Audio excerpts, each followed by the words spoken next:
Magandang gabi po sa ating lahat, mga kaibigan, mga kapatid. Ngayong gabi po ay nandito naman po tayo kada Sabado ng gabi, alas 7. Mag-aaral po ng salita ng Diyos.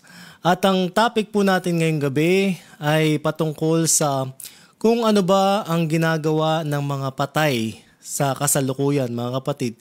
Kasi po marami pong nagsasabi o naniniwala na yung mga namatay daw po nating mga kamag-anak ay nasa langit na daw po ngayon. Yung iba naman na gumawa ng masama ay nasa impyerno, nagdudusa sa impyerno, nagdudusa sa purgatorio.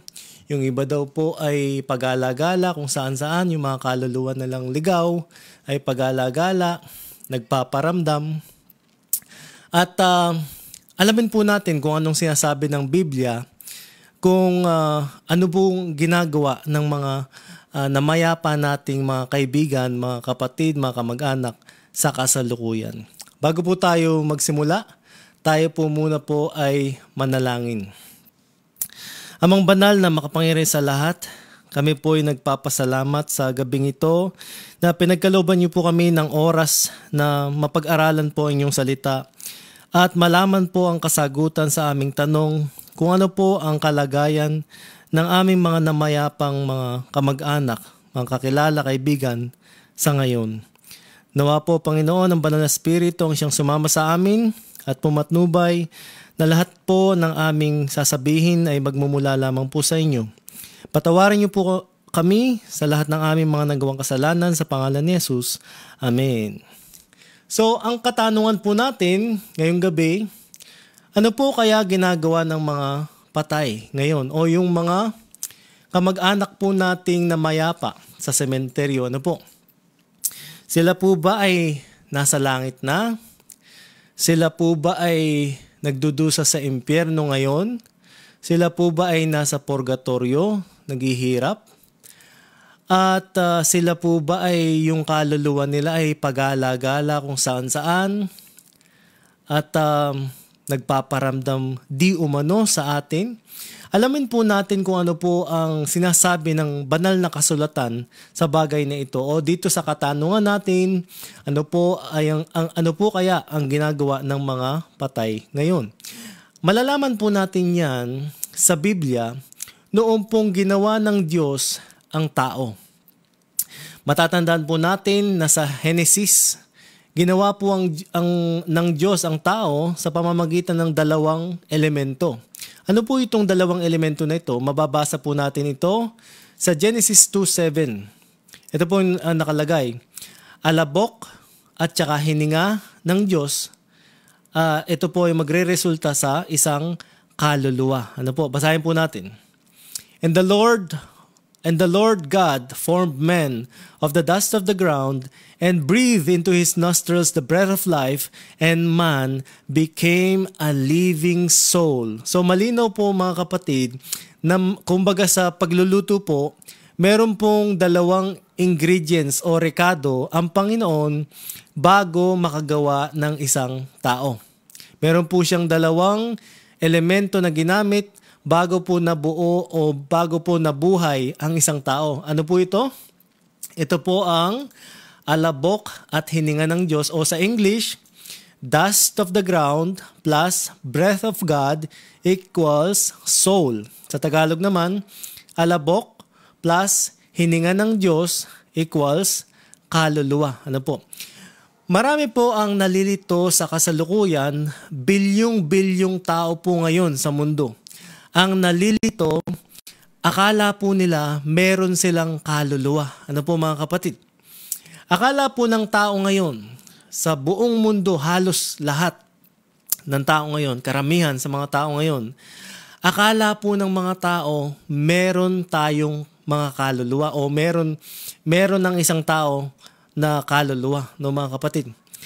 Ang sabi po ng Biblia, magkakaroon lang daw po ng isang kaluluwa kapag nagsama itong dalawang elemento na ito. Ito po ang alabok at hininga ng Diyos. Ano po? Sa English, dust of the ground o yung clay. Ano po? Yung clay, dust of the ground, plus kapag binigyan ng buhay ng Panginoon sa pamamagitan ng kanyang hininga, doon lamang po magkakaroon ng isang soul o isang kaluluwa. Ano po? Tandaan po natin, wala po tayong kaluluwa. Mga kapatid, ano po? Wala po tayong kaluluwa dahil tayo po mismo ang kaluluwa. Mga kapatid, malinaw po yan. Gusto ko pong ipaalam sa inyo, ito pong nakalagay sa Ecclesiastes 12:7. Ang nakalagay po dito, ganito po. Pag daw po namatay ang isang tao, ito pong dalawang elemento na ito, itong dust of the ground at saka yung hininga ng Diyos o yung breath of God, ay maghihiwalay ulit. Kasi nga po, nung ginawa po ng Diyos ang tao, ito pong dalawang elemento na ito ay pinagsama ng Diyos upang mabuhay ang isang tao. Kaya naman po mga kapatid, kapag namatay ang isang tao, itong katanungan natin ngayon, ano po ang mangyayari kapag namatay ang tao? Ano po ang mangyayari? Ito pong dalawang elemento na ito ay maghihiwalay, mga kapatid. Basahin po natin dito sa Ecclesiastes 12:7. Then the dust will return to the earth as it was, and the spirit will return to God who gave it. Ngayon, mga kapatid, malaking katanungan. Ano po ba itong word na spirit na ito na sabi ay babalik sa Panginoon, mga kapatid? Ito yung magandang katanungan natin, mga kapatid. Ano po kaya ang sinasabi ng Biblia sa spirit na ito o yung word na spirit na ito? Ano po kaya ang ibig sabihin nito? Ito ba yung kaluluwa natin na babalik sa Panginoon o pupunta ng langit? Ito ba yung spirito na magpagala-gala kapag namatay ang isang tao ay magpapagala-gala, magpaparamdam sa mga kamag-anak? Ito po ba yung spirito na yun? Basahin po natin, no, mga kapatid, na sa yung pong original na Hebrew word ng spirit na ito, mga kapatid, ay ruach. Ito po yung original language na naisulat ang Old Testament o yung Ecclesiastes, mga kapatid. Ang ginamit po na word sa spirit ay ruach, mga kapatid. At ang ruach po ay ang equivalent nito ay yung hininga, no, mga kapatid. Ito po yung nakalagay. The Hebrew word for breath of God is ruach or breath, wind, or spirit. So mga kapatid, yung palang ruach na Hebrew word ay nangangahulugan ng breath o hininga, wind o hangin, or espiritu, mga kapatid, no? Pare-pares po yung niya, mga kapatid. So ang sabi po dito sa Job, and the while my breath is in me, and the Spirit of God is in my nostrils. So ibig sabihin, nagpapatunay po na itong Spirit, mga kapatid, ay patungkol po ito sa breath of God na binigay niya sa tao o sa dust of the ground o dun sa clay na hinulma ng Diyos para mabuhay itong clay na ito at maging isang tao. Basahin po natin ulit itong nakalagay sa Genesis 2:7. And the Lord God formed man of the dust of the ground, isang elemento, and breathed into his nostrils the breath of life, pangalawang elemento, nagsama ang dalawang ito, and man became a living soul. So mga kapatid, dust of the ground plus breath of God equals soul. So mga kapatid, wala po tayong kaluluwa, wala po tayong soul, dahil tayo po mismo ang kaluluwa, tayo po mismo ang soul. Mga kapatid, alam niyo po ba na ang isang tawag ang isang tawag sa kaluluwa ay buhay na tao. Yun po tayo, mga kapatid. Huwag po tayong malilito dahil marami po nalilito ngayon. Aalamin po natin bakit kaya nalilito yung mga tao ngayon. Sino bang may kagagawan kung bakit may kalituhan na sinasabi ng karamihan na meron daw tayong kaluluwa na kapag namatay tayo ay babalik ito sa langit o magpapagala-gala. Mga kapatid, bibigyan ko po kayo ng ilustrasyon, mga kapatid, no? Para po maintindihan po natin na maayos. Isipin niyo po na itong cellphone na ito ay illustrate natin o gawin nating analogy dito po sa paggawa ng Panginoon sa tao. Ang ating pong mga cellphone gumagana lang po yan kapag merong battery. Ano po mga kapatid? Gumagana lang po yung ating mga cellphone kapag tina-charge po natin. Pero ano pong mangyayari pag tinanggal natin sa pagka-charge at ginamit natin ng ginamit at na-lowbat mga kapatid? Ano pong mangyayari? Mamamatay po yung ating mga cellphone. Ano po? Ngayon ang tanong, yung po bang nawalang energy dun sa cellphone, yun po ba yung cellphone? Yun po ba yung pagkaka-identity ng cellphone, mga kapatid? Hindi po. Dahil yung pong nawalang energy ay yun lang po yung nagpapagana doon sa cellphone, mga kapatid. Ganon din po yung tao pagka namatay o pagka nawalan ng hininga ng Diyos na pinahiram ng Diyos, mga kapatid. Pag po namatay ang isang tao, babalik po yung binigay na hininga ng Diyos, babalik po sa Diyos yon, at yung halabok o yung abo ng tao, babalik sa lupa. Yung pong elemento na ginamit sa Genesis 2:7 sa paggawa ng tao, pag namatay po ang tao, maghihiwalay po yung dalawang ito, mga kapatid. So kaya naman kapag naghiwalay ang dalawang ito, patay na rin yung kaluluwa o patay na rin yung tao, mga kapatid. So wala po tayong kaluluwa hanggat, mga kapatid, no? Hanggat hindi nagsasama itong dust of the ground at breath of God, mga kapatid, no? Huwag po tayong malilito, mga kapatid.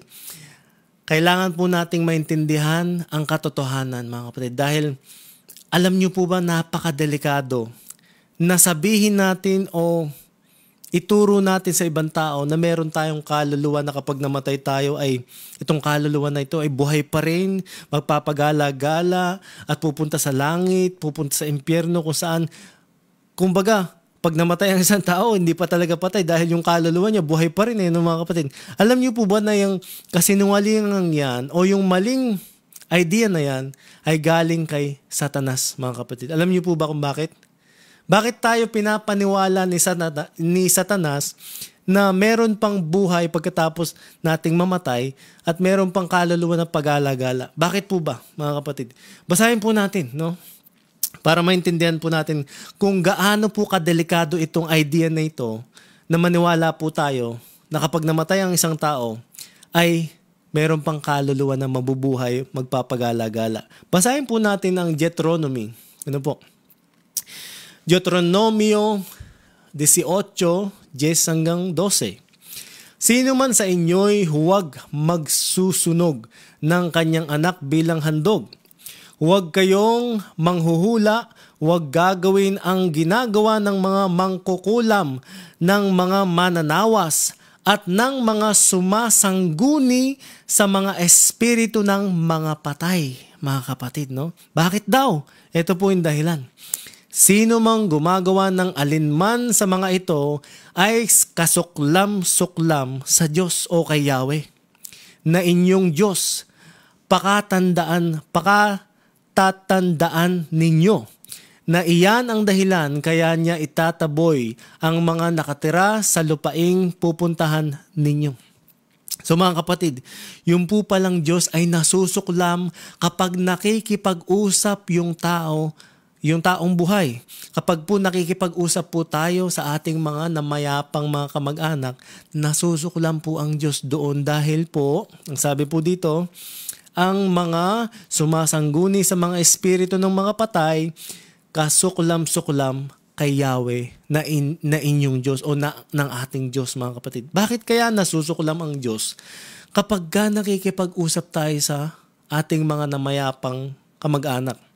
Kasi po mga kapatid, meron po sa atin na sinasabi nila sa mga namatay nilang kamag-anak, sinasabi nila, ngayon nasa langit ka na, gabayan mo sana kaming buhay na naririto sa lupa, na nabubuhay pa. Ikaw na nandyan na sa langit, nawa gabayan mo kaming mga kamag-anak mo dito sa lupa. Ito po mga kapatid ay pakikipag-usap sa patay. Alam niyo po ba na hindi talaga sila yung kausap natin, mga kapatid? Dahil po ang patay ay patay. No po, hindi na po sila nakikipag-usap, wala na silang alam, wala na silang pakiramdam, mga kapatid, no? Ito po yung nakalagay. Basahin po natin. Ano po yung sinasabi ng Biblia na kapag namatay ang isang tao, basahin po natin. Ecclesiastes 9:5-6. For the living know that they will die, but the dead know nothing, and they have no more reward, for the memory of them is forgotten. Ang sabi po dito, kung itatagalogin po natin, wala na daw pong alam yung mga patay. Basahin niyo po sa Tagalog, Ecclesiastes 9:5-6. Kung meron po kayong mga Biblia sa bahay. Ang sabi po dito, yun daw pong mga patay ay wala nang alam. Wala na silang reward o gantimpala. Wala na silang kaalaman o memory. No? Kasi yung memory nila ay nalimot na, mga kapatid. Ang sabi ba dito, yung pagpapatuloy natin, also their love, their hatred, their envy have now perished. Nevermore will they have a share in anything under the sun. Ibig sabihin, mga kapatid, yun daw pong mga pag-ibig nila, yung kanilang kapuotan o yung kanilang kainggitan ay nawala na. Kasi patay na nga sila, mga kapatid, no? Ang sabi dito, hindi na kailanman sila magkakaroon ng kahit anumang kinalaman dito sa mundong ito. Kasi nga, mga kapatid, ang sinasabi po ng Biblia, yung patay ay patay talaga. Yung patay ay walang kaluluwa na magpapagala-gala pagkatapos niyang mamatay, mga kapatid. No? Ito po yung kasinungalingan ni Satanas na tinuturo sa buong mundo na kapag namatay ang isang tao, meron siyang kaluluwa na pupunta sa langit, pupunta sa impyerno, o kaya naman ay magpapagala-gala. Alam niyo po ba kung bakit, mga kapatid? Gusto po ni Satanas na magkasala tayo sa Diyos, na kausapin po natin yung ating mga kamag-anak na namatay para magkasala po tayo sa Panginoon na hindi natin namamalayan. Basahin po natin ulit. Ang sabi po dito, at ng mga sumasangguni sa mga espiritu ng namatay. Ito daw po, mga kapatid, Deuteronomio 18:10-12, ang sabi po ng Diyos dito sa mga nakikipag-usap sa mga espiritu ng patay, sino mang gumagawa ng alinman sa mga ito ay kasuklam-suklam o kasusuklaman ni Yahweh na inyong Diyos, mga kapatid. Alam niyo po ba yung ibig sabihin ng kasusuklaman ng Diyos o yung kasuklam-suklam sa Diyos? Meron pong kasalanan na medyo hindi siya masyadong mabigat na kasalanan, no? Kunwari, nagsinungaling ka. Kasi, kasalanan yun, pero hindi siya mabigat. Alam niyo po yung pinakamabigat na kasalanan, yung tinatawag na kasuklam-suklam sa Diyos. Ang ibig sabihin sa English, abomination. Kung babasahin niyo po ito sa English, abomination. Ang tawag po sa English. Ano pong ibig sabihin nun? Sa Tagalog, kasuklam-suklam sa Diyos kapag ka nakipag-usap tayo sa espiritu ng mga namayapa nating mga kamag-anak, mga kapatid. Dahil hindi sila ang kausap natin kung hindi si Satanas at ang kanyang mga demonyo, mga kapatid.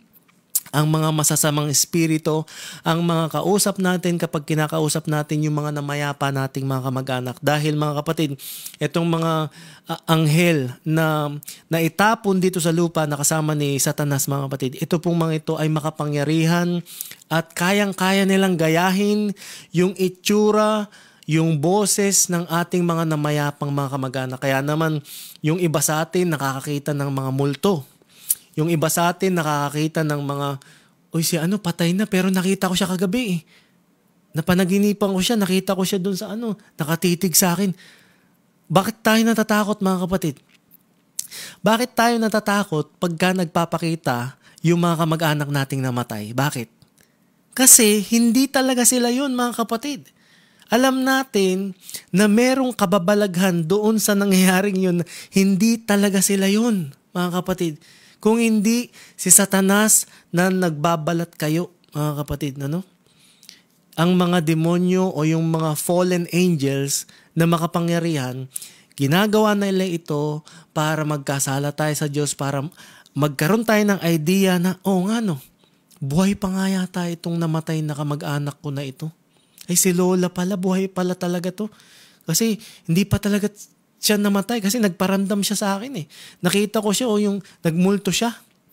Mga kapatid, ito po yung pandaraya ni Satanas para magkaroon po tayo ng idea na okay lang mamatay. Okay lang na kahit anong gawin mo sa buhay ngayon, okay lang mamatay kasi meron pang buhay pagkatapos itong namatay nito. Yung kaluluwa natin, magpapagala-gala lang yan sa mundo. Yung kaluluwa natin, pupunta lang yan sa purgatorio tapos magdudusa lang tayong konti doon tapos at the end, pupunta rin tayo ng langit. No, mga kapatid.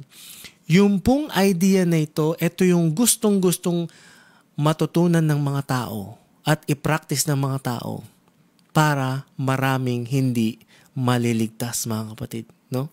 Ang sabi po dito, mabigat na kasalanan sa Diyos kapag ang taong buhay ay, kagaya natin, ay makikipag-usap sa ating mga kamag-anak na namatay, mga kapatid. Alam niyo po kung bakit minsan may maririnig tayo o makikita tayo sa Facebook na happy birthday Lola, Lolo,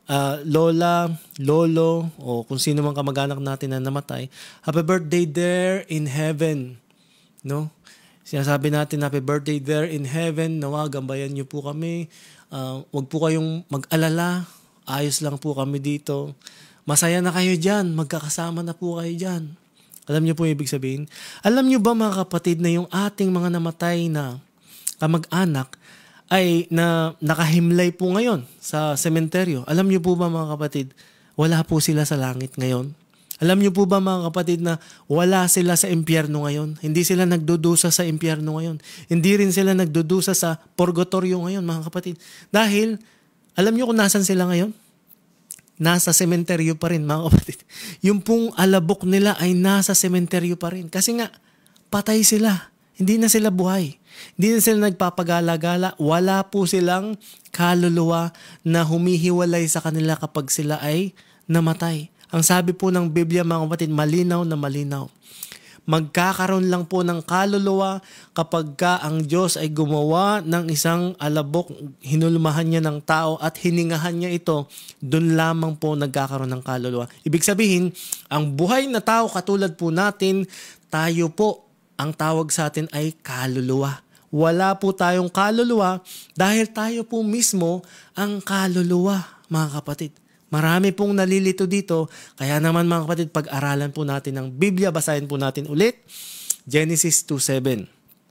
And the Lord God formed man of the dust of the ground and breathed into his nostrils the breath of life, and man became a living soul. Malinaw po yan mga kapatid, no? Kaya pala, ang ibig palang sabihin ng soul o yung kaluluwa, buhay na tao, mga kapatid.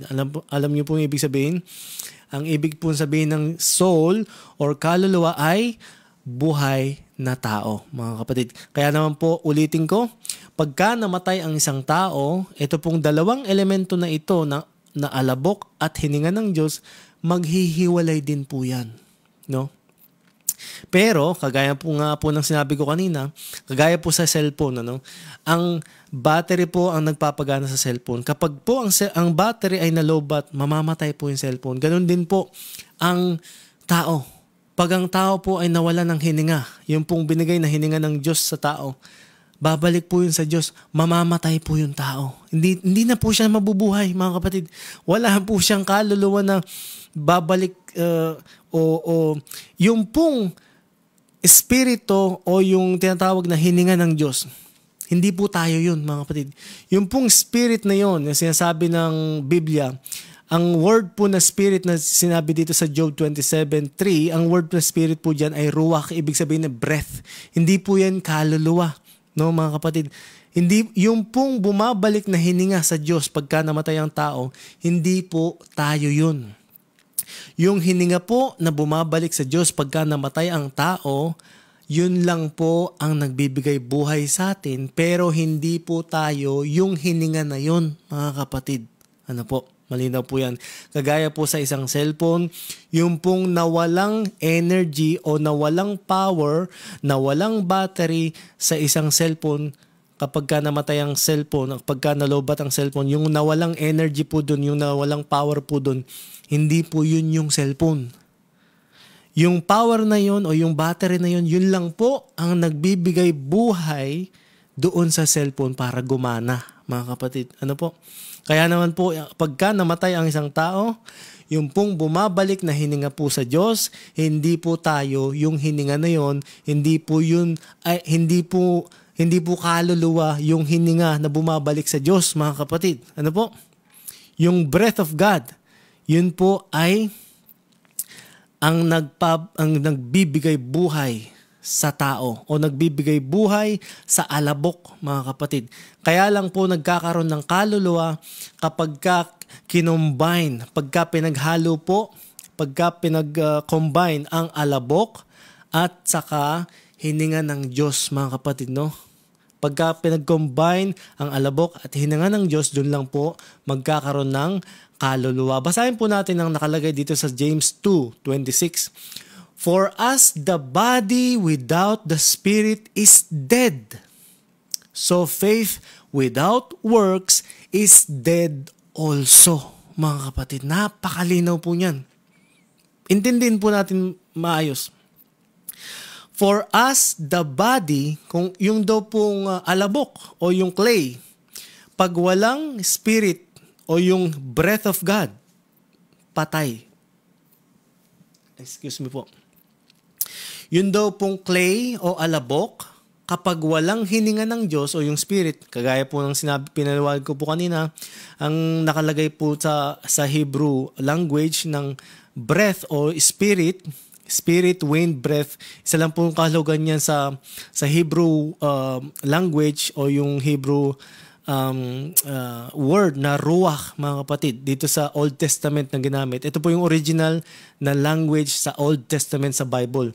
Ang ginamit po na word yan ay ruach, meaning spirit, wind, or breath, mga kapatid. Kaya lang po yung pong nakalagay dito sa Job 27:3 na spirit na bumabalik sa Panginoon, ito po ay breath o hininga na binigay ng Diyos sa tao para mabuhay. Pagka namatay po ang tao, ay babalik po itong hininga ng Diyos, babalik po sa Kanya, dahil siya po ang nagbigay. Pero, hindi po ito yung kaluluwa na babalik sa Panginoon, mga kapatid. Huwag po tayong malito. Nagkakaroon lang po ng kaluluwa kapag hiningahan ng Diyos ang clay o yung ginawa niyang alabok o hinulmahang tao na alabok. Pag hiningan po ng Diyos yun, ang nabibigay po kasi ng buhay, mga kapatid, ang Panginoon. No? Kapag itong alabok binigyan ng buhay ng Panginoon sa pamamagitan ng paghinga o yung breath of God, breath of life, no? Dito lang po nagkakaroon ng kaluluwa. So ito po yung formula para magkaroon ng isang kaluluwa or soul. Dust of the ground plus breath of God, mga kapatid. Gusto ko pong ipaliwanag sa inyo kung bakit sinasabi ko sa inyo na napakasinungaling ni Satanas, mga kapatid, no? Napakasinungaling ni Satanas. Kasi ang sabi po ng Diyos kay Adan at Eva, binigyan niya po sila ng isang batas. Sabi niya, huwag kayong kakain dun sa ipinagbabawal na prutas dahil talagang mamamatay kayo. Sabi ng Diyos, mga kapatid, malinaw na nakalagay sa Genesis, no, mga kapatid. Genesis 2:17. Ang sabi dito, but of the tree of the knowledge of good and evil you shall not eat, for in the day that you eat of it, you shall surely die. Malinaw po yan. Pero dahil sa katigasan po ng ulo ng tao, curious po lalo na napalapit si Eva, no, doon sa puno na pinagbabawal. At sinulsulan naman ni Satanas na nag-anyong ahas, mga kapatid. Sabi niya, talaga ba? Sinabi ba talaga ng Diyos na hindi ka dapat kumain yan? Ang sabi dito, mga kapatid, and the woman said to the serpent, we may eat the fruit of the trees of the garden, but of the fruit of the tree which is in the midst of the garden, God said, you shall not eat, nor shall touch it, lest you die. Talaga ba? Sabi ni Satanas, ano po? Si Satanas talaga, Sinungaling, mga kapatid, no? And he said to the woman, "Has God indeed said, you shall not eat of every tree of the garden?" Mga kapatid, binibigyan niya ng doubt si Eva, no, mga kapatid. Ang sabi ni Satanas, "Then the serpent said to the woman, you will not surely die." Kasinungalingan po yung sinasabi ni Satanas na yan, mga kapatid. Paano po natin malalaman ngayon, mga kapatid? Ngayong panahon natin. Paano natin malalaman kung sino yung nagsasabi ng totoo?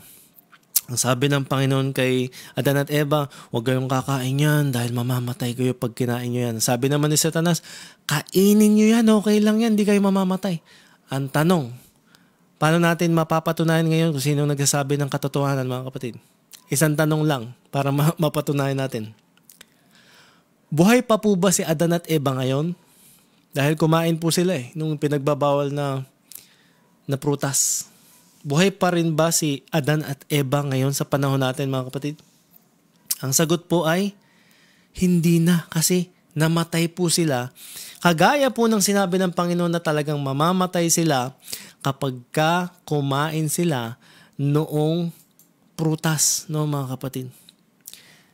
So, sino po nagsasabi ng totoo ngayon? Ang Panginoon po ang nagsasabi ng totoo. Mapagkakatiwalaan po natin ang Biblia o yung salita ng Diyos. At yung salita ni Satanas, mga kapatid, huwag nating pagkatiwalaan yan. Dahil ililid po tayo yan o ipapahamak po tayo. No? Yung pagsuway, pagsalansang sa kautusan ng Diyos, mga kapatid, ay delikado po yan dahil yan po ang magpapabigay sa atin ng kapahamakan, mga kapatid. No? Ang sabi po ng Diyos, meron pong sinasabi ang Diyos ngayon sa ating henerasyon ngayon, mga kapatid. May mga bagay-bagay po na ipinagbabawal ang Diyos sa ating mga tao ngayon. Sabi ng Diyos, huwag mong gagawin yan. Mapapahamak ka dyan. Dahil kung sa panahon ni Noah, pinatay lahat ng mga suwail na mga tao, no? Kung sa panahon ni Noah, pinatay yung mga matitigas ang ulo, pinatay sila sa pamamagitan ng baha, no, mga kapatid.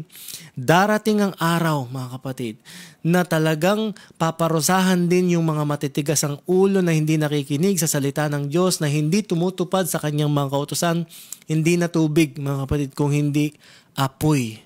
At hindi ordinaryong apoy, mga kapatid.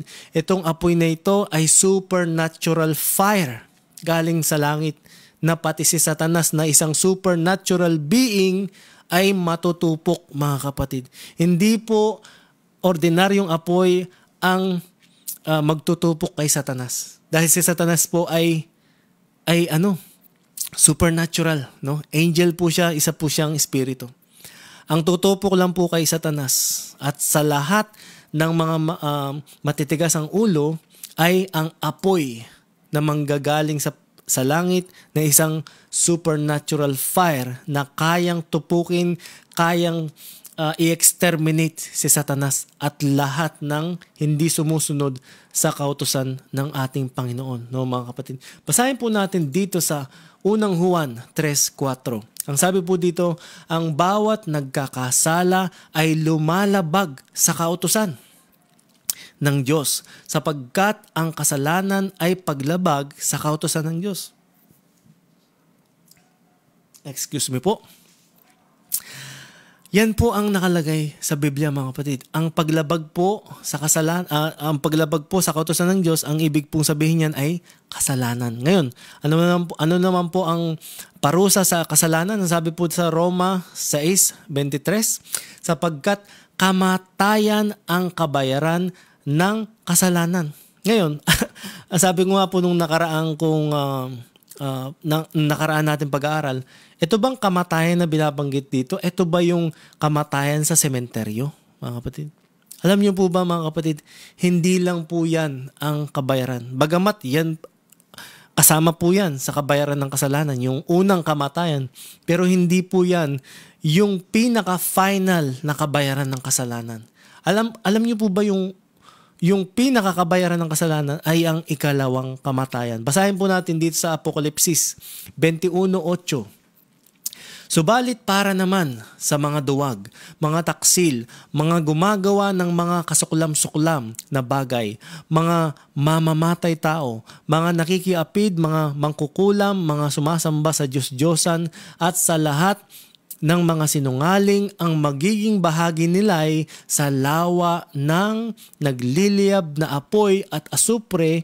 Ito ang pangalawang kamatayan. So mga kapatid, kung meron pong unang kamatayan sa sementeryo, meron din pong tinatawag ang Biblia na ikalawang kamatayan, at ito po ang pagtupok sa nagbabagang, nagliliyab, dagat-dagatang apoy at asupre, mga kapatid. Ito po ang pagtupok kay Satanas at sa lahat ng mga hindi susunod sa kautusan ng Panginoon, mga kapatid. Ito po ang talagang kabayaran ng kasalanan na binabanggit po dito sa Roma 6:23, sapagkat kamatayan ang kabayaran ng kasalanan. Ito pong word na kamatayan dito, ito po ang tumutukoy dito sa pangalawang kamatayan. No, mga kapatid, bagamat ito pong unang kamatayan na sa sementeryo, pagka namatay po ang tao ay ililibing.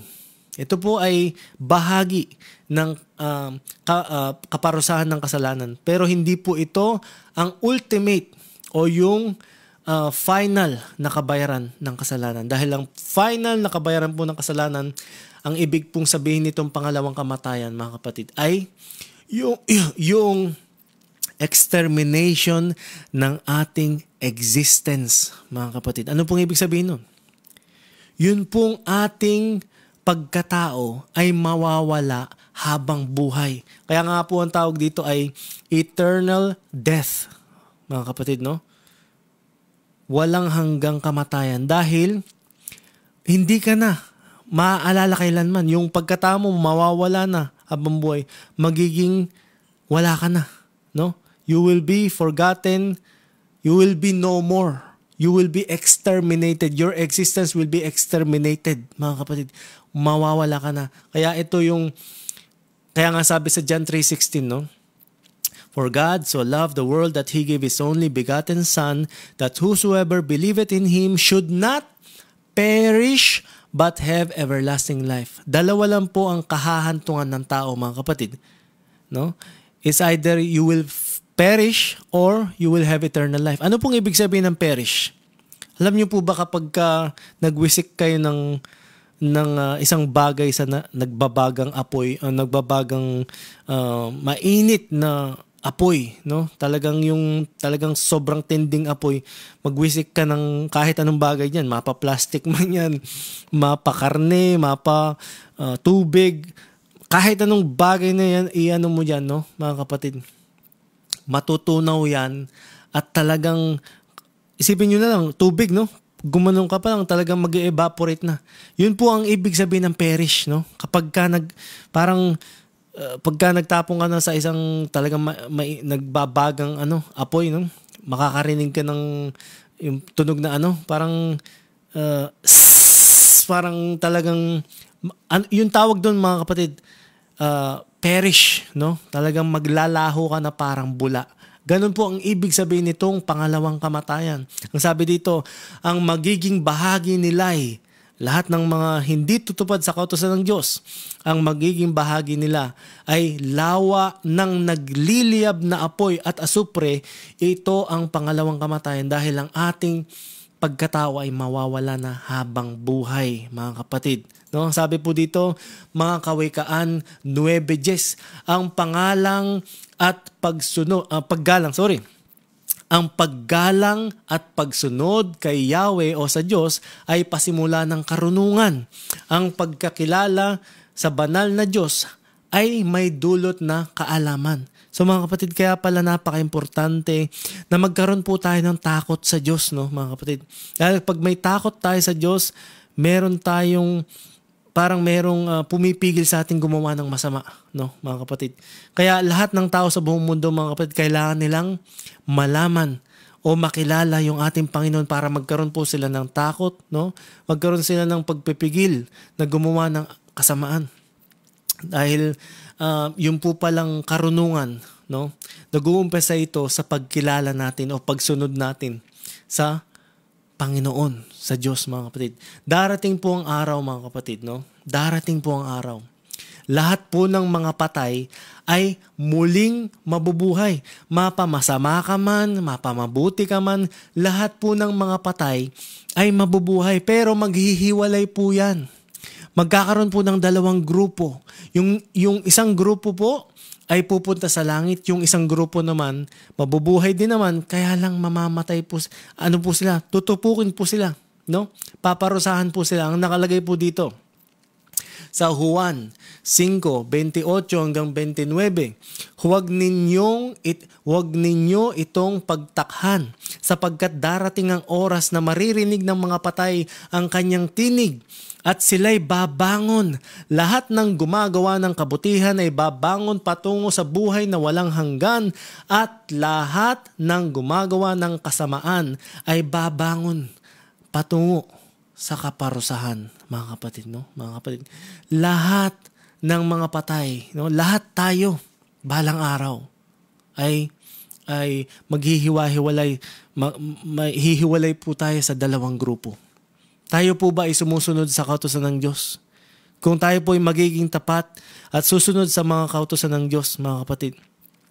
Kung tayo, ang sabi ni Kristo, if you love me, keep my commandments. Kung talagang mahal mo ako, sundin mo ang aking mga kautusan. No, mga kapatid, ang sabi po ng Diyos dito, ang sabi po ng salita ng Diyos dito sa unang Tesalonica 4:16 hanggang 17, sa araw na iyon ay maririnig ang tinig ng arkanghel at ang tunog ng trompeta ng Diyos, at ang Panginoon mismo ay bababa mula sa langit na sumisigaw, at ang mga namatay na sumasampalataya kay Kristo ay bubuhayin muna. Mga kapatid, no? Sa araw, ang sabi dito, pagkatapos tayo namang mga buhay, no? Tayo namang mga buhay pa ay tayo namang mga buhay pa at natitira ay titipunin sa alapaap kasama ng mga binuhay upang salubungin ang Panginoon sa himpapawid. Sa gayon, makakapiling natin siya magpakailanman. Ang ganda po nito, mga kapatid, no? Kung tayo po pala ay magtatapat sa Panginoon, balang araw, kung tayo man ay mamatay, makaranas ng unang kamatayan, huwag po tayo mag-alala, basta tayo po ay nagtatapat sa Panginoon. Darating po ang araw, no? Yung mga namatay na nagtapat sa Panginoon, bubuhayin silang ulit. At tayo naman na nagtapat, kung magtatapat po tayo hanggang huli, na madat na natin ang pagdating ng ating Panginoon, hindi na natin kailangan makaranas ng unang kamatayan. Dahil yung mga nakaranas ng unang kamatayan na nagtapat sa Diyos ay bubuhayin, tayo namang mga buhay, sama-sama po tayong, no, lilipad papunta sa ating Panginoon. Sabi po dito, no, pagkatapos tayo namang mga buhay pa at natitira, ay titipunin sa alapaap, sa langit, mga kapatid, no? Papunta sa ulap, sa mga ulap, kasama ng mga binuhay upang salubungin ang Panginoon sa himpapawid. Sa gayon, makakapiling natin siya magpakailanman. Wow, mga kapatid, gusto kong makasama sa grupo na pupunta sa langit, mga kapatid. Kayo po ba? Gusto niyo rin po ba na makasama sa grupo na mag-explore ng lahat ng nilikha ng ating Panginoon sa buong universe, mga kapatid? Bilyong-bilyong mga galaxy, bilyong-bilyong mga iba't ibang mga planeta ang ating papasyalan, mga kapatid.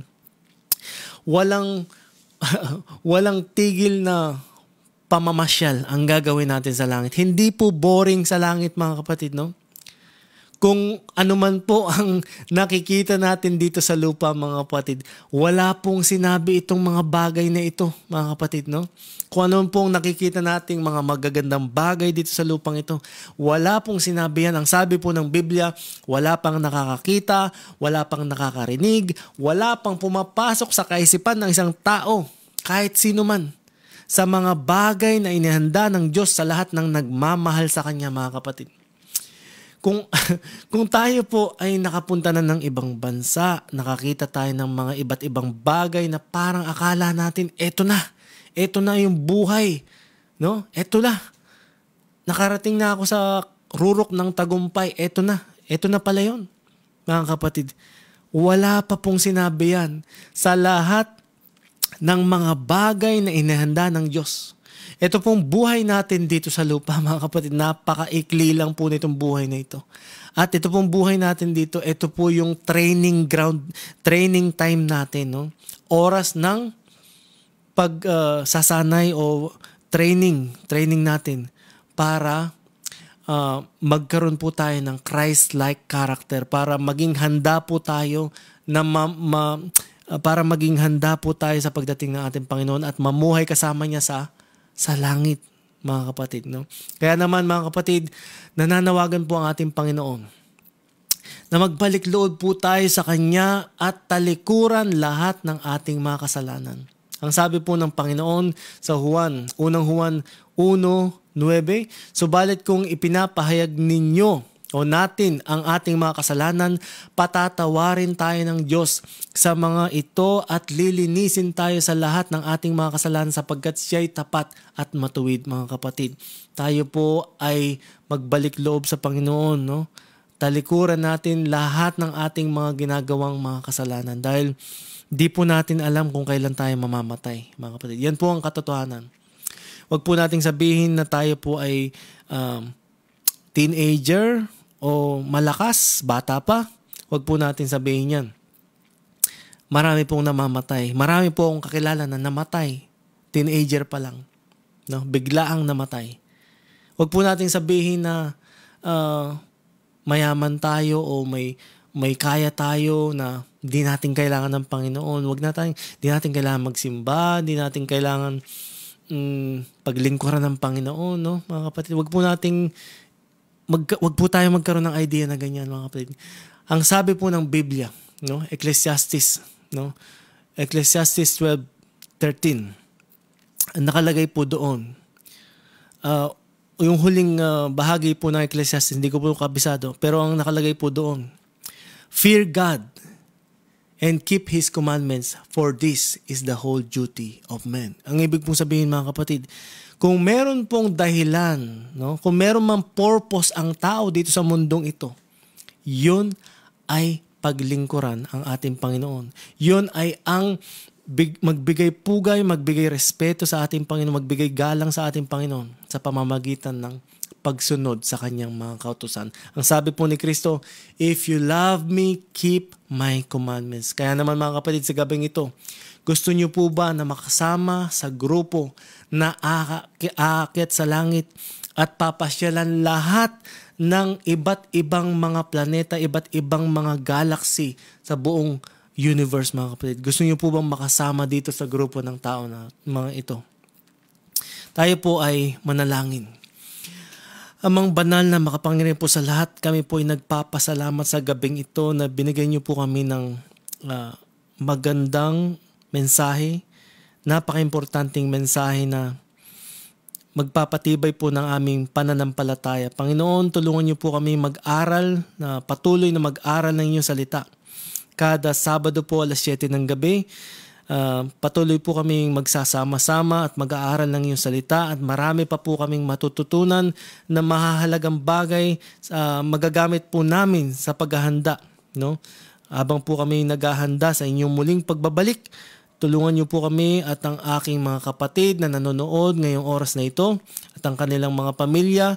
Pagpalain niyo po sila pinansyal, pisikal, mental, at lalong-lalo na po ang kanilang spiritual na pamumuhay. Nawa po, Panginoon, ay basbasan niyo po sila ng banal na spirito at nawa po kayo po ang gumabay sa kanila sa araw-araw, sa kanilang mga pagtatrabaho. Panginoon, nawa po ay bigyan niyo po kami ng lakas ng loob na gawin o sundin, tuparin ang inyong mga kautusan. Dahil sinasabi po ng Biblia, kung walang magpapakabanal, walang makakakita sa Diyos. Panginoon, patawarin niyo po kami sa lahat ng aming mga nagawang kasalanan. Ito po ay aming inihiling sa matamis na pangalan ng aming Panginoong Hesus. Amen. Maraming salamat po sa mga sumusubaybay sa ating programa Get to Know Jesus, no? Kada Sabado po alas 7 ng gabi, tayo po ay magsasama-sama ulit. Tayo po ay na-late ngayong gabi dahil nagkaroon po tayo ng isang malaking pagtitipon dito po sa San Fernando at tayo po ay nagbiyahe pa, no? Mga kapatid, kaya po tayo ay na-late. So maraming salamat po sa lahat ng sumusubaybay sa ating programa, sa akin pong tita sa San Vicente SDA Church, Ebus SDA Church sa Guagua, Pampanga, Helen Vilbar. Maraming salamat po. God bless the Vilbar family. At sa aking kaibigan, Brother Eham De Leon. No, mga kapatid, Brother Eham De Leon at sa De Leon family, dyan po sa Caloocan, maraming salamat po sa inyong pagsubaybay. Ganon din po sa ating kapatid na si Sister Miriam Cruz Mariano Rosetta. Maraming salamat po sa inyong pagsubaybay. At sabi po niya, ano po ang name nyo? Ang name ko po ay Leonard Singke po. Mag-usap po tayo, PM nyo po ako. At sa ating pong mga nanonood, Brother or Elder Alan Pineda ng ating pong Balanga SDA Church dito po sa Bataan. Maraming salamat po. God bless po the Pineda family. Yan po sa Balanga. Maraming salamat po sa inyong pagsubaybay. Ganun din po kay Brother Simeon Tablizo watching po. God bless the Tablizo family. God bless everyone. Sa aking pong tito, Elder Acer Singke Sarmiento dyan po sa San Vicente, Guagua, Pampanga SDA Church. Maraming salamat po sa inyong pagsubaybay. God bless the Sarmiento family. Kay Brother Jimbo Valencia, maraming salamat po sa inyong pagsubaybay. God bless the Valencia family. Sa aking brother na si Virgilio Flores and the Flores family, maraming salamat po sa inyong pagsubaybay. At sa akin pong ninang Edwina Abutin San Agustin, maraming salamat po sa inyong pagsama sa ating Bible study. God bless Agustin family. San Agustin family. Ano po? At kay Sister Frail Ranosio at sa Ranosio family, God bless po sa inyo. Minda Dolosa and Dolosa family, God bless po sa inyo. At sa aking classmate, Sister Kim Tana. Schoolmate. Yeah? Schoolmate. Sister Kim Tana. At kay Pearl Tana. Ano po na aking classmate. Magkapatid po sila. Maraming salamat po. God bless the Tana family. At ganun din po sa Glessy Vicente Galupo. Ano po? Sa Ma'am Galupo, Ma'am Galupo. Ang amin pong principal sa Central Luzon Adventist Academy sa Klaa po, sa Florida Blanca. Maraming salamat po, Ma'am, sa inyong pagsama sa atin dito sa ating Bible study. God bless the Galupo family there in Klaa. Di ko po alam kung nasan po kayo ngayon. God bless the Galupo family. Sister Flor Arellano, Sanoria. God bless po sa Sanoria family. At Sister Enrita Nacario Esquita Hornal. Maraming salamat po sa Binukawan SDA Church. At sa akin pong pinsan na si Sharina Faith Parulan Tiamson. Ano po? God bless the Tiamson family, the Parulan family. God bless po dyan sa inyo. Ano po? Maraming salamat po mga kapatid sa inyong walang sawang pagsubaybay sa ating programa. At nawa po marami pong mga tao ang talagang tumutok pa, no? Akin na pong binabati ang aking pong tito na si Rodrigo de la Cruz. Maraming salamat po sa inyong panonood. God bless po sa de la Cruz family, no? Dito po sa Abukay, Bataan. Maraming salamat po sa inyong pagsubaybay sa ating programa. Kung meron man po akong hindi nabanggit, sa Gravador family po. Munti ko na pong makalimutan, Gravador family. Na po, Geraldine Gravador. At kay Brother Edgardo Gravador na nasa Saudi po. God bless po sa Gravador family. Sino pa po hindi ko nabati? Janine? Okay. Hindi ko po na kay Sister Janine. God bless po sa inyo. At mga kapatid, bukas po English po tayo 9 a.m. Ano po? 9 a.m. po tayo bukas, English. At tuwing Webes po, meron po tayo Kapampangan. Webes po, alas 7 ng gabi. Biyernes naman po, German language, alas 12 po ng tanghali sa atin.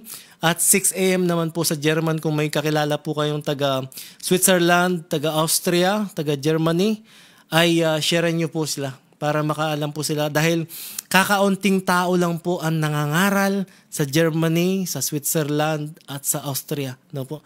Kailangan pong mapabalitaan, no, ng magandang balita ang ating mga kapatid na nasa Europa. Lalong-lalo na po yung mga German. No po? So maraming salamat po sa lahat ng sumusubaybay. Sa aking classmate, Janine Punsalan. At ngayon ay may apelido ng Atoy sa kanyang asawa. God bless the Punsalan family. God bless Atoy family. God bless everyone. Maraming salamat po sa inyong pagsubaybay.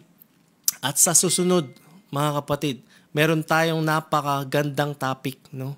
Pwede ko ring i-share ang aking karanasan kung paano po ako binigyan ng miracle ng Panginoon, no? Mga kapatid, sa pagiging makasalanan na talagang babaguhin talaga ng Panginoon ang isang tao, mga kapatid. Kung tayo man ay manginginom, naninigarilyo, kung ano man pinaggagawa nating kasamaan dati, mga kapatid, babaguhin tayo ng Panginoon. At isi-share ko po yan sa ating susunod na pagkikita. Maraming salamat po. God bless po sa lahat. Kung hindi ko man po kayo nabati, next time po babatiin ko po kayo. Basta mag-comment lang po kayo para makita ko po ang inyong pangalan. At pagpalain nawa po tayo ng ating Panginoon. God bless po.